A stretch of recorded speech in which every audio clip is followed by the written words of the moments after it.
Kali ini ada sebuah kisah horor yang sangat menarik untuk kita simak. Bahkan kisah ini sampai dibuat film. Langsung saja kita simak ceritanya berikut ini.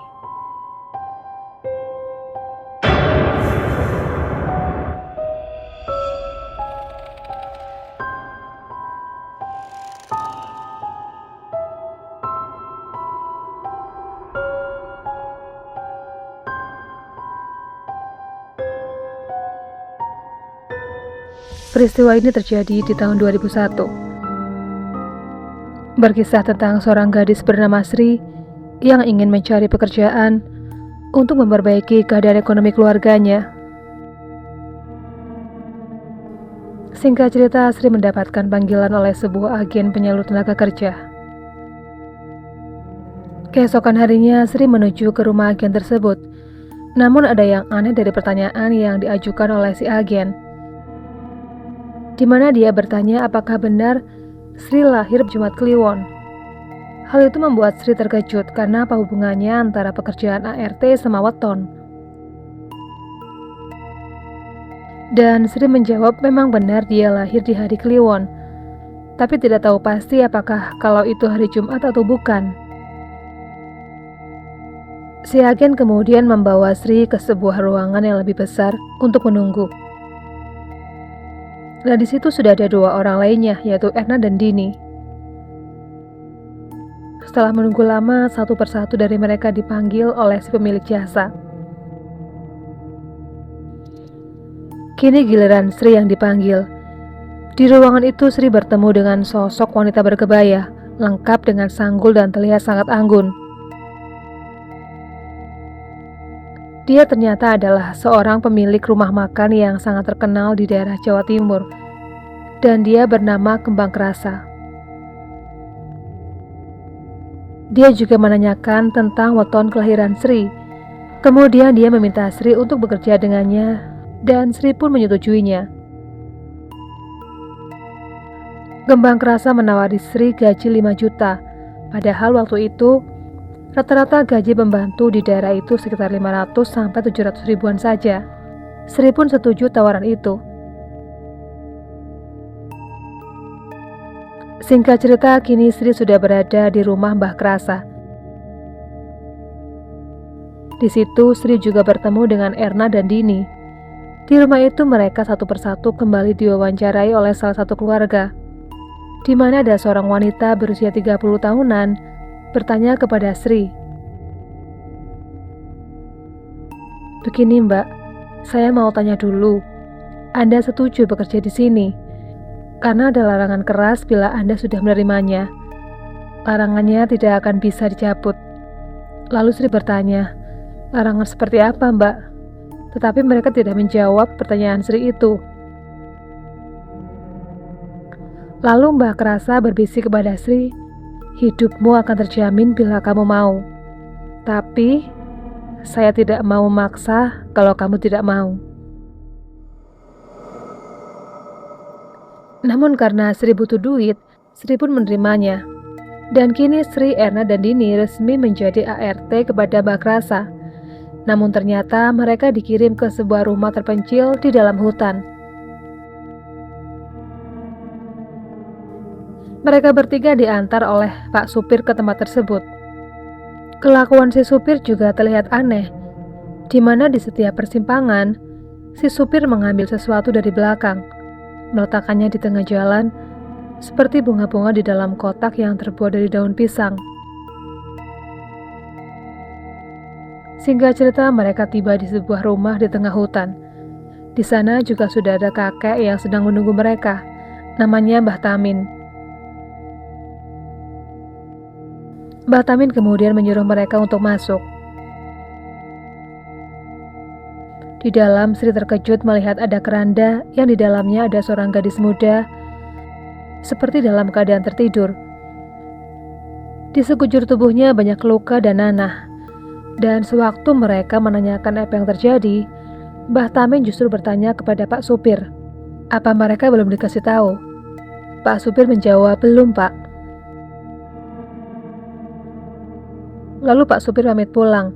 Mbah Tamin kemudian meminta Pak Supir untuk berhati-hati. Mbah Tamin menjelaskan bahwa cewek itu adalah Dela. Dia adalah keturunan terakhir dari keluarga Atmojo, di mana Dela ini disantet sampai keadaannya menjadi seperti ini. Dan Dela ini sengaja disembunyikan tinggal di tempat terpencil itu supaya bisa bertahan.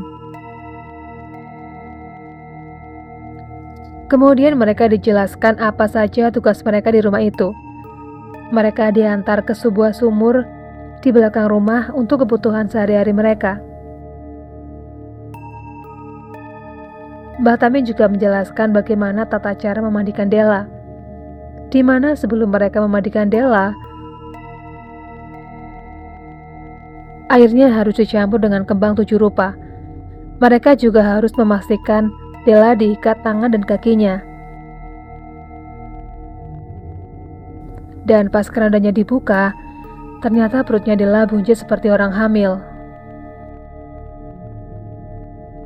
Suatu sore Mbah Tamin akan pergi dan meminta mereka untuk menjaga Dela. Mbah Tamin juga mewanti-wanti supaya mengikat tangan dan kaki Dela sebelum dibasuh dengan air. Mbah Tamin juga melarang mereka untuk membuka pintu malam ini untuk siapapun dan dalam keadaan apapun. Malam itu giliran Erna yang memandikan Dela. Namun karena Erna tidak enak badan, maka dia meminta Sri untuk menggantikannya. Namun ketika melihat persediaan air di gentong itu habis, terpaksa Sri membuka pintu belakang untuk mengambil air di sumur. Sri merasa malam itu sangat sunyi, dan dia melihat ada wajah yang menatapnya kemudian menghilang. Karena ketakutan dan gugup, Sri lupa mengikat kaki dan tangan Dela sebelum dibasuh. Kemudian Sri membasuh Dela dengan pelan-pelan, dan ketika Sri membasuh leher Dela, Dela melotot dan ingin mencekik Sri dan tertawa seperti orang yang kesurupan. Karena mendengar keributan, Erna terbangun dan terkejut melihat Dela mencekik Sri. Di situ Dela mengatakan bahwa mereka akan menjadi tumbal untuk anak ini. Erna dan Sri segera mengikat kaki dan tangan Dela. Lalu Dela pun tertidur seperti biasa. Di situ mereka sangat ketakutan. Bahkan Erna minta pulang. Di situ Sri mulai berpikir tentang apa yang terjadi. Sri menanyakan tentang weton Erna, dan benar saja, Erna lahir Jumat Kliwon. Tiba-tiba saja ada yang mengetuk pintu dari luar.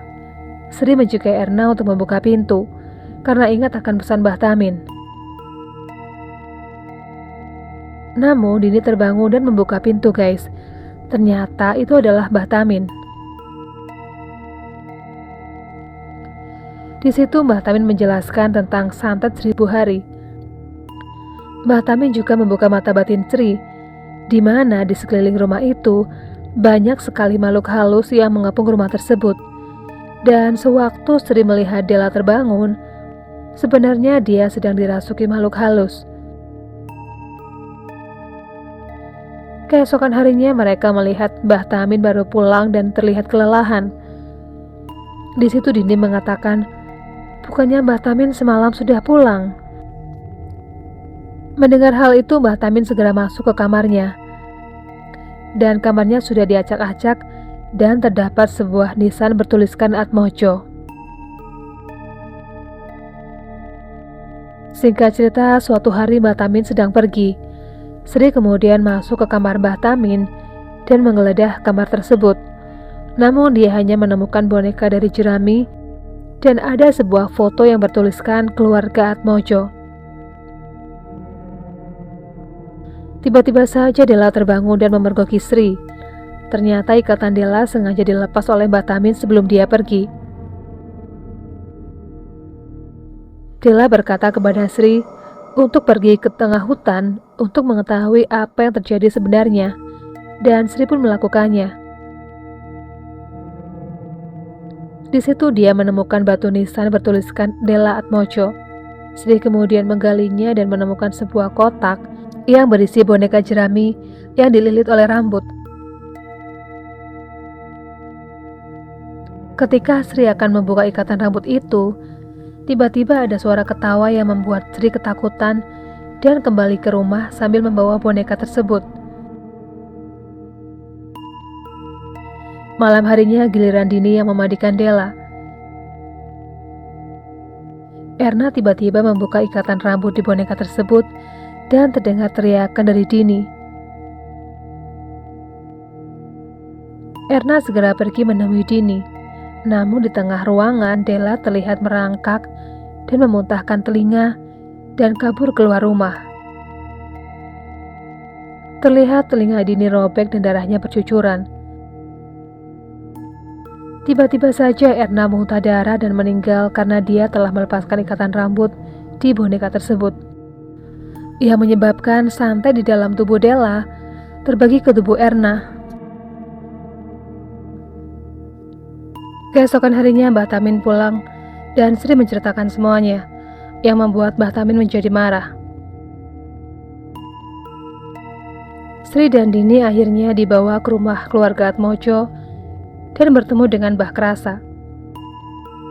Sri bermaksud mengundurkan diri, namun Mbah Krasa mengatakan tidak bisa menjamin keselamatannya. Mbah Tamin juga menceritakan kalau Della disantet oleh orang yang sangat benci terhadap keluarga Atmojo dan ingin menghabisi seluruh keturunan keluarga Atmojo.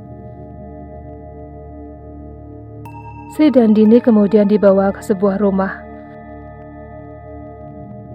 Di sana sudah ada Della dan Mbah Tamin. Di sini Della terlihat sudah normal, namun di malam hari Della seperti orang kesurupan. Maka di setiap sudut rumah sudah dipasang payung untuk orang meninggal, supaya Della tidak bisa meninggalkan rumah tersebut. Rumah itu adalah rumah kelahiran Della. Di situ Dini dan Sri menempati kamar yang berbeda, dan mereka dilarang membuka pintu di malam hari. Hingga suatu malam, Della sudah berada di kamar Sri. Di situ Della meminta untuk dibebaskan dan memintanya untuk membakar semua payung orang meninggal di rumah tersebut. Sri termakan bujuk rayu Della dan membakar semua payung-payung itu. Hingga tersisa satu payung di depan sebuah lukisan. Ketika melihat lukisan itu, Sri menyadari sebuah rahasia besar dari keluarga Atmojo. Akhirnya Sri tidak jadi membakar payung tersebut, dan hal itu membuat Della menjadi marah. Seketika Mbah Krasa datang dan Della langsung menghampiri Mbah Krasa. Singkat cerita, akhirnya Sri mengetahui ternyata Jumat Kliwon bukanlah hari lahir Della, melainkan orang yang menyantet Della. Singkat cerita, mereka melakukan sebuah ritual. Di situ Sri bisa melihat semua kejadiannya, di mana yang mengirim santet adalah keluarga Kuncoro. Keluarga Kuncoro seperti saingan bagi keluarga Atmojo. Keluarga Atmojo menghabisi semua keluarga Kuncoro hingga tersisa satu orang saja. Bahkan dia rela mengorbankan jiwanya demi membalas dendam kepada keluarga Atmojo. Singkat cerita, Sri akhirnya berhenti bekerja untuk Mbah Krasa.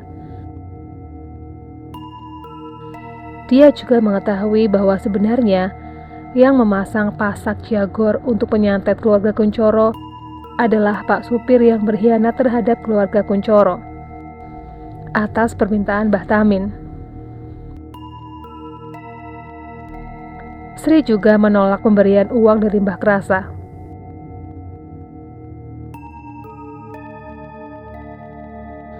Demikianlah kisah tentang santet Sewu Dino.